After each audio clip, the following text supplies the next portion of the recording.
This is Good Morning Mumbai with Hrishikesh. Sunita Bhuyan is a violinist extraordinaire, and the beauty of her playing the violin is that she uses it for group therapy, leadership, corporate training workshops and the like.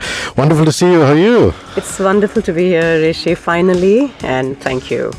So, were you one of those child prodigies who took up playing the violin at a very early age, or was it something that came later in life for you? Let's start with that first. No, it started thinking that I was a child prodigy. It's fizzled out when I went into my teens because I never wanted to play the violin because it's such a serious instrument. It's so overwhelming for an 8-year-old. But my mother, who's a very senior violinist, she's been playing for more than 50 years now. She still plays. She forced me to learn the violin. And that's how I had to take it on. And at the time you cursed her, but I'm sure you thank her now. Of course, I am because of her, whatever. And she forced me to even do the exams in music, which was so boring and so difficult at that time. But that's what took me to do other stuff with my music than just playing. Unfortunately, those of you who are catching us on 94.3, the audio stream on the FM bandwidth will not see this. But those of you catching us Facebook Live at radio1.mum will see this wonderful shawl. What is it called? Gamusa. Gamusa that she has gifted me. So tell me about the Gamusa. So the Gamusa is that Assamese symbol of friendship, respect. Everything nice and new. When you start something new on special days, we gift up each other gamusas. To keep my violin warm wherever I take it across the world, I have a gamusa covering it. I am wearing a kind of a little design gamusa, but it's not exactly a gamusa that I'm wearing. But yeah, I'm also wearing an Assamese pattern and a motif. So that's the significance. Well, I saw you I've seen you many times, but at Atul Shramani's, Sufi music festival, I'm just absolutely blown away by your music. So in that aspect, it is divine and therapeutic just to listen to you. But when did you first come across the idea that music could actually be used as a tool for leadership, for teamwork, to teach teamwork skills, build group therapy, all of that? I was in my last year of my music studies. You have a graduation of 8 years, then you have a master's of 2 years, which is called the Sangeet Nipun.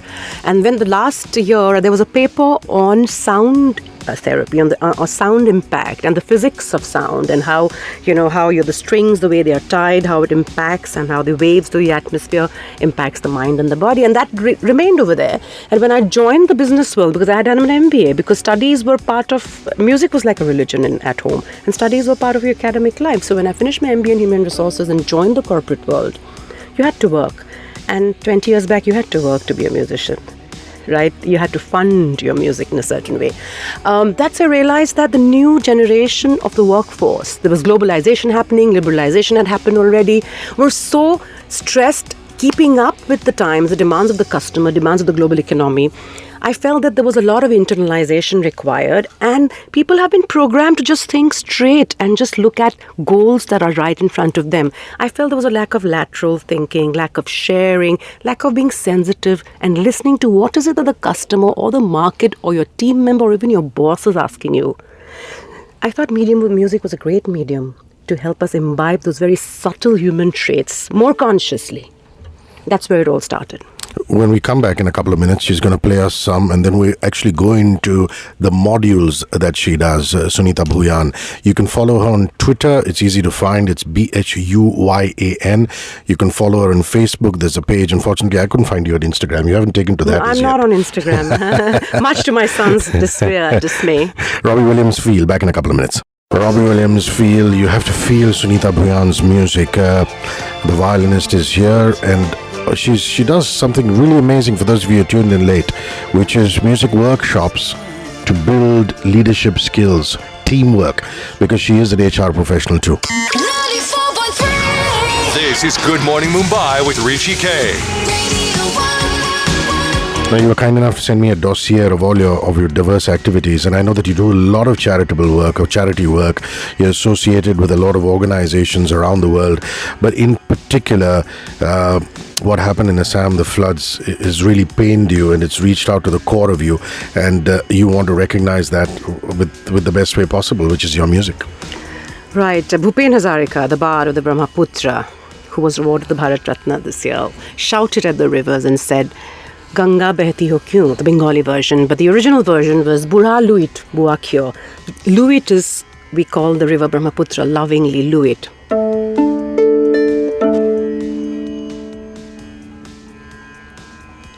Bistinna parare asankhya janare हाहाकार हुई निखबदे नीरबे बुढ़ालुई तुमी बुढ़ालुई बुआ किया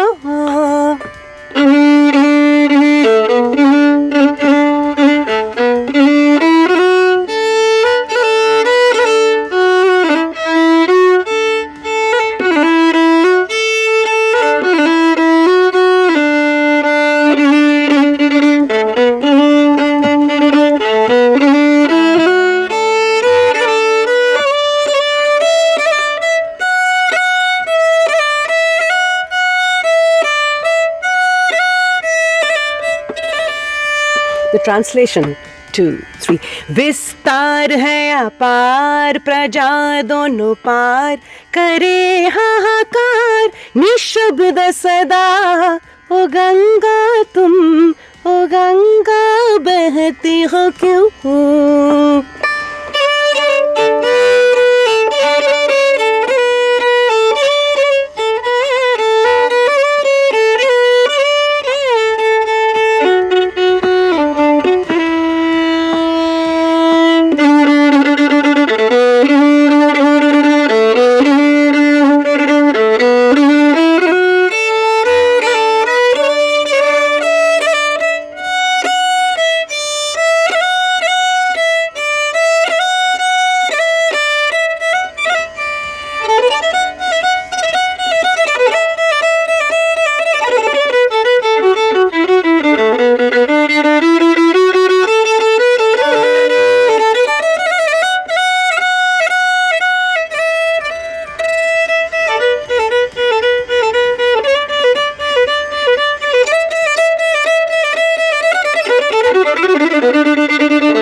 Beautiful. Just curious to know, I mean, there is the Western classical violin style, you know, as taught by Trinity College of Music London and around the world. And then there's the Carnatic violin, you know, which pretty much sits much lower down, isn't it? Have you mastered both those arts, or what is the form that you play? Not at all. You can only do one form, and of course you can't ever master it, and that's the Hindustani form. So Hindustani form is the North Indian style of music, and our guru, Pandit V.G. Jog, was a maestro and a pioneer in popularizing it. But today the lines are much more blurred because the great Carnatic violinists like my goddess, which is M. Rajamji, her daughters, her granddaughters, and there's so many violinists across. My friend Kala Ramna, they're all Carnatic trained, but they also play a lot of Hindustani. But yeah, primarily trained in Hindustani classical. We're going to come back and talk about those training modules and some music therapy. Morchiba, Rome wasn't built in a day, live at 9:37. I'm Hrishikesh. Rome wasn't built in a day by Morchiba. I'm here with Sunita Bhuyan's Gamosa. This beautiful, beautiful thing around my neck. And feeling good. The violinist in studio. Let's talk about music therapy and, music used for a variety of skill building. This is Good Morning Mumbai with Hrishikesh. So take me through the modules. What do you have? Right. So it initially started as how can music be used as a medium for releasing stress and for internalizing oneself. So the whole concept of music is scientific. You know, the feel-good factor that you have when you put on your favorite music is not about nothing soft and intangible. It is scientific because your brain sends signals to different parts of the body. Then the body starts calming down and says, hey, we like what we're doing. From hearing, it turns to listening. And that's how music therapy works for hospitals, for prenatal, postnatal, and also for executives who are at work. You can hear different kinds of music and calm yourself down. When you're calm, you're more focused. When you're more focused, you learn better. When you learn better, you do well. So that's the first module that happened called Life Enrichment Through Music. This was about 15, 20 years back. But as I started doing these programs with people and learning more about the corporate world, I realized that there are some deep depths in the music world, there are deep lessons in the engagement of music that can be used for business lessons. So I created this program called Sahakriya. Because the whole word synergy was used so much across all kinds overused and abused. Synergy, we have got to create synergy. But that's what is the end. Synergy was an end. What's the means to create a cohesive team? What was the means to understand your team members better? What were the means to figure out how different skills and people with different talents can be included in your overall scope and the bigger picture? So that's when I thought, let me create this program called Sahakriya. Saha, together, Kriya, working together. And 3 themes of music I use for driving leadership lessons, and the whole underlying theme is music and the overlying theme is partnerships and collaborations to music. Because if a leader can get the game of working in a team right, he can get a lot of knowledge when he wants, he can get challenges, but being able to manage the team is the first inherent skill that a leader needs. And that's the context of the program. So it starts with how music can create more with less. So what does a business want today? It needs to create more with whatever it has. That's right. Same technology, same kind of funding probably, same resources, same infrastructure, same kind of customers. The same demands are the same. And the same market today, because the change is the way the market is. So it's all the time dynamic. The market is not stable today and dynamic tomorrow. So building more with less, creating more value, creating more features in your offering is what business wants. And what does music teach us? If you have mastered the 7 notes, if you have learned the 7 notes in depth through training, through lots of understanding of the raga system, the structure, the ethos, the science, and the art of those 7 notes, you can create more with less. Can I show you that? Yeah, sure. Go for it. So 7 notes, all the music that you hear, Rishi, across the world, and you're all the time dealing with it, is all 7 notes. What people hear are different styles, lyrics, rhythms, genres, but it is just the 7 notes. So what you see on the surface in success of people is actually the foundation of their values, right? So in music, it's the same. And the 7 notes are Sa re ga ma pa da ni sa sa ni da pa ma ga re sa. It's morning, Rag Bilawal. Ga pa da ni sa ni da ni da pa ma ga re ga pa ma ga ma re sa. A maestro in music would create Rag Bilawal out of these 7 notes. If I were to give these 7 notes to a music director, say one of my favorites, Shantanu Moitra, what can he do with these 7 notes? Sa re ga pa ma ga sa pa ma re ma ga sa pa ma re ga ma ga sa ni sa re रे गा मा गा क्या ये बोले जानू ना जिया डोले रे गा मा गा सा नी सा रे सा नी सा. That's a beautiful song. What about songs that are not supposed to be beautiful? Cabarets, tapori numbers, item numbers, everything has got 7 notes. Sappa, dani sani da sappa, dani sani da pa re ga ma pa re. So as the market evolved with customers' taste changing, music evolved with the change in the market. From khayals to ghazals to nazams to qawwalis to item numbers today. So these 2 were Hindi songs, beautiful songs. Even Bollywood music, Hollywood music, rock, jazz, reggae, all the music in the world has 7 notes. Tell me which song it is. Sa sa sa sa ni sa ni sa re ga re sa sa sa sa ni sa pa. Far across the distance. My heart will go on, Celine Dion. Yeah, so it doesn't matter. So music teaches you that lesson. It doesn't matter where you got educated, which school you went to, as long as your concepts are clear, your depth is, the domain is deep. You can do a Bollywood or a Hollywood number with the 7 notes. You can work in America or in India with your same education. We're going to take some messages and come back quickly with Sunita Bhuyan, 9:46 on Hrishikesh. Enrique Iglesias, Escape. She's a lady of many talents. Award-winning violinist, musician extraordinaire, an HR professional. Does these leadership, teamwork, corporate training workshops. Uses music as a tool for therapy. All of that. Sunita Bhuyan in studio. More conversation. 94.3. This is Good Morning Mumbai with Hrishikesh. So sorry to play devil's advocate, but the way we grew up was we were told whatever you take up, even if it's circus juggling, do the best at it and perfect that art. And to be a jack of all trades and master of none is epic failure. Cut to millennials will turn around and say you've got to be the jack of all trades, be the bits and pieces person, and that's what works in corporate India, in particular in middle and top level management. And you liken how classical musicians work at their ragas to explore or bust this myth. Right. It's not change. Jack of all trades and master of none does not work. So today it's like a jack of all trades but master of one for sure, because you have to build the depth in your domain. And what is that factor that ensures that you're always in business? You've got to be good in what you do. So as much as businesses have changed in the sense that there are mergers, acquisitions, dynamics in the market, so people have been constantly told to upskill. Yep. Dual skill, learn new skills, learn new methodologies, join new projects. Absolutely, you've got to keep on adapting to new things and learning new things, but you cannot leave what your core DNA of your knowledge base is. You have to keep building on it.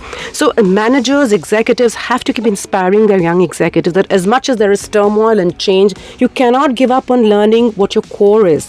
Like, if I wasn't trained in classical music, if I wasn't trained year after year in the same raga by my mother, I could have never even picked up any Bollywood song so easily. It's not because I'm a great musician that I can play all this, Rishi. It's because I've been trained in the craft deep and for many years.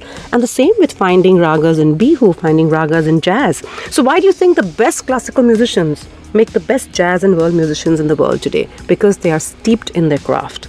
The deeper the depth, the wider the expertise. The world's your oyster when you have mastered one domain for sure. Beautifully put. Okay, so you did speak about Sahakriya. Now you also do the music clinique, and this is a particular interest to me. 3E for women. How cool is that? Explain to us what those are. 3E. The 3 E's stand for empower, enable, enrich, because there's lots about women's development, and when they see an artist talking, they feel, okay, why don't you come and talk and inspire? But we don't want to talk about women's liberation anymore, because it's not about liberation. It's about equal rights. It's not also about equal rights anymore. We've got the positions in parliament and in the clubs now. It's about working in partnership with the other gender, or all the genders working together and not excluding each other. Right. So 3E stands for empowering, meaning you know what your rights are, who you are already. You've got to use it to adapt and align to what the world needs you for. Enable is if you take an arts for any woman, as a housewife, a mother, a working woman, if you can take any hobby that is yours. It could be art, it could be music, it could be dancing, it could be gardening, cooking, what can be a hobby which is yours, which is not monitored, which is not looked at as something that you have to prove yourself. Take a passion and a hobby, you can enrich, and you can find lots of platforms to enable better partnerships. Because I think what I learned about business was because I kept playing with different kinds of people. Mm. And in that aspect, the fact that you are involved in saving the rhino, the fact that you're involved in Bapu's birth anniversary, those are all wonderful allied fields for you to diversify in. Yes, as you know, Rishi, the bread and butter is one. But you need some jam on the toast on and off, and that gives you and makes you understand how the taste of the butter can change. And so if working in workshops, that's why I'm not in the mainstream as much. I don't have the time to be in the mainstream. Sure. I've never ever been able to play in any Bollywood film, because we haven't gone that route. Not that I've got a break. Not that I've got a break and a call from A.R. Rahman. I'm waiting for that call here. But because you take a week to design something for a corporate Sure. house, but when it comes to doing things in a way that could be different, I think these projects really help. Whatever I've learned about the craft of assimilation in the business module of Sahakriya, the whole concept of fusing and coming together in partnerships, collaborating, I've learned from the world stages of music. I've learned from Scottish and Gaelic violinists how to come together with Indian music. I've learned from some of my jazz musician friends on how to ensure that fusion is not a confusion. I've learned from the villages in Assam that Bihu also has a rag. And if you can come together, you can create that music. So, yeah, I think I've learned all of that from the stages. And the more I go and do these kind of collaborations or performances or residency, you could do residencies abroad. Yep. It's not like India. Ek rehearsal mein ek project ho gaya. Wahan pe you have to really work for 10 days at a stretch in depth. And that's when I come back and I get back to the training room. I see, okay, I learned this new facet of collaboration, of assimilation. So those are my learning grounds. Brian Adam Chicane, don't give up back with Sunita Bhuyan. And Keating is loving each day, and I'm so glad you guys are loving the conversation. VK Men and great musical class with Sunita Bhuyan. Fantastic talk, I'm loving it. Your Twitter handle is Painkiller GSV. He's obviously seen the video on Twitter of you talking about, specializing or taking that one thing. It's okay being a jack of all trades, but mastering that one skill. And he says, it is my biography. Thank you. Wow. Usha RS, the violin played by Sunita Bhuyan was goosebump inducing. Thank you. Joydeep Hazarika. It is so awesome to hear Assamese on a national radio here in Mumbai. Being a fellow Assamese, it was so wonderful early in the morning. Thank you, buddy. Thank you so much. Cheers. Prithwijit Mukherjee, wow. Bhupen Hazarika, violin, that voice and rain, awesome. Kit Sharma says traffic is stuck and you're moving nowhere. U2's beautiful day summarizes the condition of every commuter on the Western Express Highway. Kasturi, thank you. I know you've been waiting eagerly for this, and I'm so glad this happened. Parul is in the gym and she sent a video of her working out. Amazing workout this morning, loving the music. Thank you. There was Huberstank and there was Nelly Furtado. Mahir says lovely to Sunita's interview, and I've got another one. Abhishek Sawant, interesting musical show, something different. I loved it. Abhishek Sawant. Well, your fan following increases. Thanks to you. This is Good Morning Mumbai with Rishi K. So this is a particular interest to me, and I'm sure everybody listening. Assimilation and fusion, what classical music is taught to you, and I leave you to explain that. Right. So today the world looks at how you can go global, local to global, and even in music, the boundaries are blurring gradually. That's because there is only 7 universal notes, and there are the 2 classical styles, or Western and Eastern, or Western and Indian. And if you've mastered one of those styles, you can play all kinds of music. But you've got to be very cognizant that when you are fusing, when you're coming together, a marriage, a relationship, a professional relationship, you've got to keep both entities, both identities intact. Their specialities intact. We cannot dilute each other's identity, but we have to come together at one place. And that's how fusion is created. So we have to be very careful of not being confused and not creating confusion.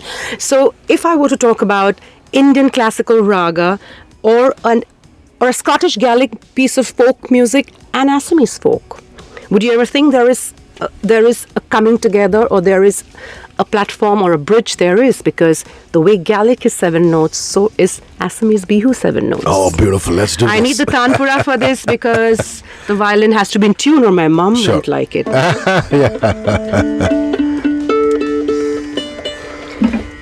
Let's do it. So the Bihu goes like this.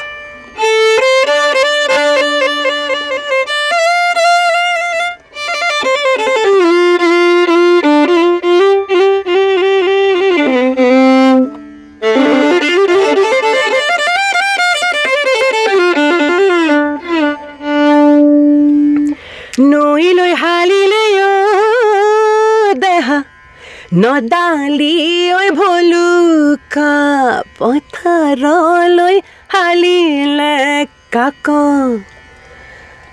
A Scottish reel and then the Bihu.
Keneba lage oi tuk dekhi murga Keneba lage oi bihurenu tolite oi nasu lage bihurenu tolite nasu lage o mursanai oi ene koi nasaba bor morom loga koi. Don't look at me like that or I'm going to really go weak in the knees.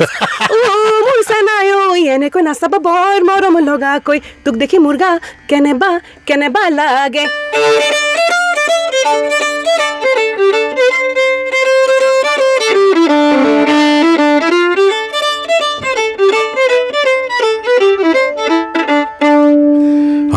Gaelic, BU, all of that. A last leg of conversation with Sunita Bhuyan up ahead. It's Bob Sinclair World Whole Lot. Angel, Shaggy, Angel, Sunita Bhuyan, violinist and corporate trainer. Last leg of conversation. This is Good Morning Mumbai with Hrishikesh. Okay, let's talk about you working with children as part of your joy of giving. And I'm having a fan moment here. The Pope invites you, amongst a select few, to go to the Vatican for Mother Teresa's canonization. Talk me through that. Yes. First of all, thanks to the Don Bosco community for giving me the opportunity to work with the children. My first ever interaction with children with special needs or disturbed children was at the Don Bosco shelter here in Matunga, and I've not stopped after that, because people think that giving your time is charity. It is not. Giving is getting, because like in music, you've got your endorphins that flow in your body, but when you give to someone who needs your time, your craft, your sharing, you increase two more hormones in the body, oxytocin and serotonin.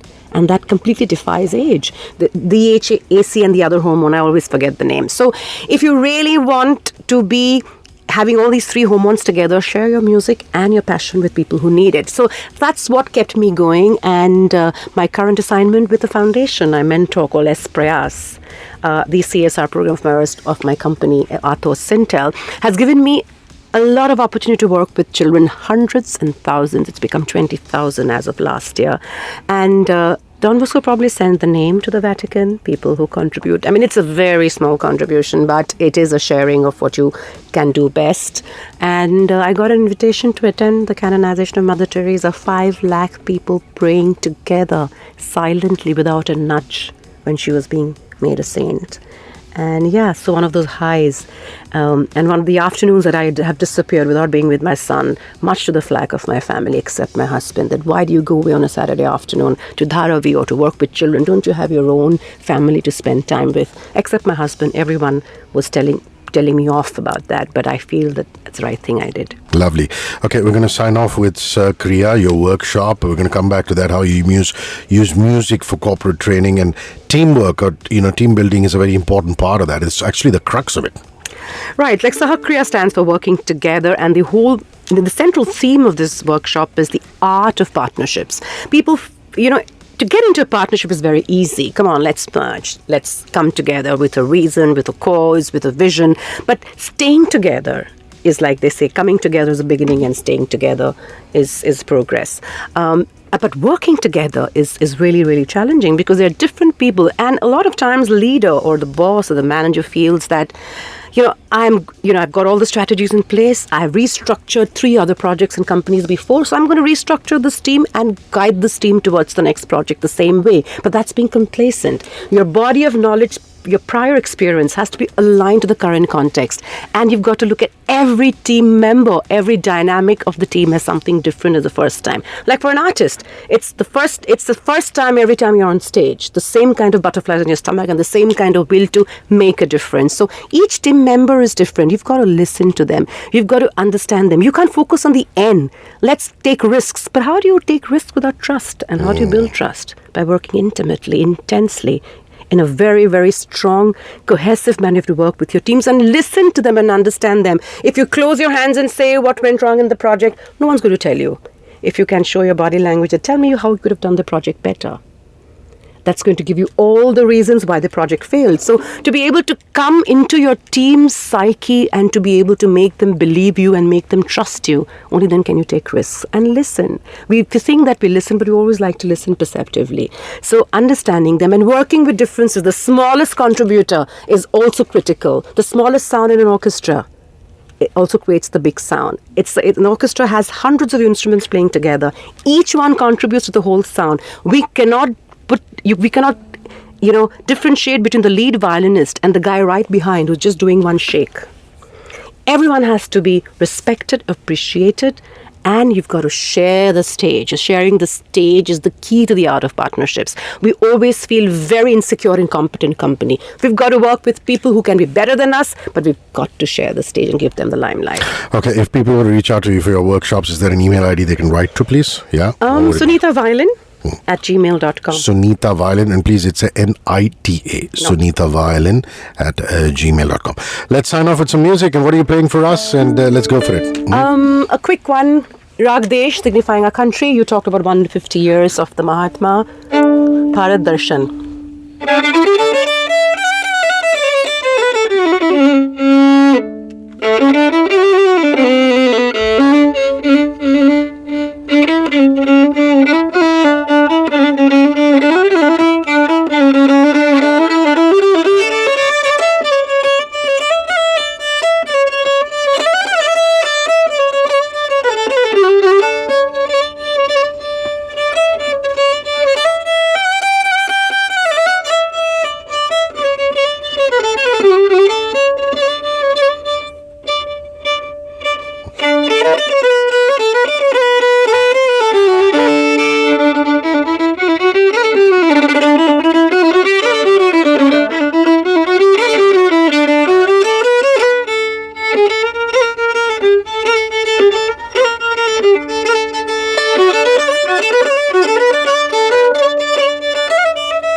Thing of beauty, Sunita Bhuyan.